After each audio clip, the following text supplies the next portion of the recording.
Joining me now is Colonel Allen West, a former congressman and former chairman of the Texas Republican Party. Sir, we appreciate your time tonight. Thank you for being here. The optics in terms of the police response aren't good in what we're seeing on social media circulate tonight.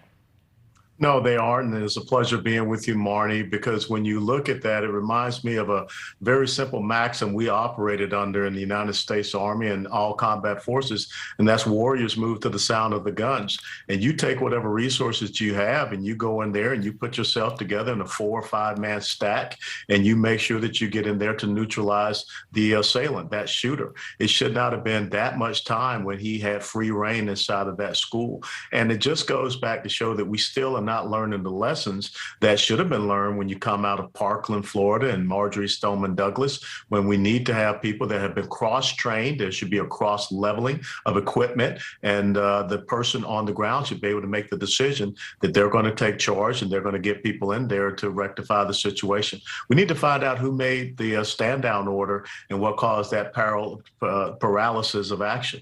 Well, and the heartbreak, Colonel, is multiplied by the families who have been directly impacted by the loss of their children that day and their loved ones. I want to play a piece of sound that my colleague Leland Vittert interviewed one of the dads who lost a daughter in the shooting. Let's listen to what he had to say.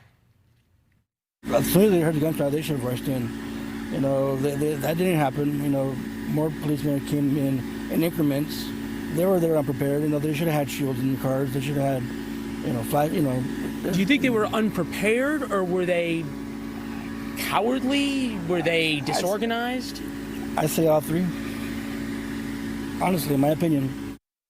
Colonel, it is easy to second-guess the police response until we have an accurate picture of the timeline and the events of that day. But don't parents like that and others deserve transparency and less finger-pointing from the investigators and from the police that day? No, you're absolutely right. And when you think about the optics, again, not just now we're seeing that surveillance video inside the school, but remember what we saw outside the school. When we saw the police that were handcuffing parents, when they were detaining and keeping parents from going in there. The parents were screaming, do something, take action. We had the one mother who was handcuffed, and when she was uncuffed, she ran in there and got her 2 kids out. So a lot of people are going to say, why did the police, with their body armor, with their rifles, with that one ballistic shield that you saw there, why didn't they go in and do something? Also in question was this door, and was it in fact locked or unlocked as the officers were waiting outside, and did the officers check it? That will be one thing that will likely come up in the testimony and the hearings this week. How critical is that in the investigation? Well, it's absolutely critical, because one of the things, you should have had some type of drills, active shooter drill. People should have known about this, and there should have been some type of shutdown mechanism. We just had a shooting down in Duncanville, just south of me here in Dallas, and everything worked perfectly. Someone was able to hit a centralized button and shut down all of the access doors and what have you. And we need to get to a single point of entry, point of exit into these schools. We've got to do better protecting our children, because we obviously can protect a Super Bowl or sporting venue or concert a lot better than we're protecting our children right now. And what do you want to hear from Chief Arredondo in terms of his leadership that day, his role, his decision making?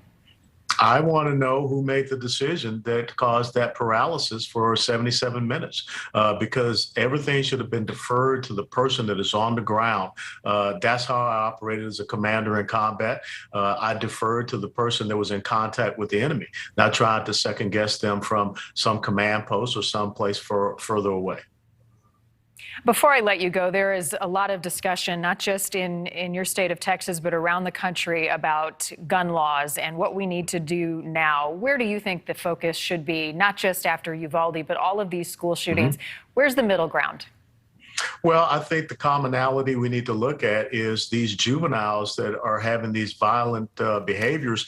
They should be input into the system. We've seen that with Parkland. We saw that with the shooter in Buffalo. We saw that in the shooter in Uvalde. Furthermore, there was a breakdown in the system. The Uvalde shooter lived with his grandfather. His grandfather had a criminal record. His criminal record was a felony offense. He could not have any weapons near him. He couldn't purchase any weapons. So when the shooter put down his grandfather's address on his 4473 background check, that should have sent up a red flag. We don't need new laws. We need the system to do what is necessary, and we need to enforce the laws that we have on the books right now.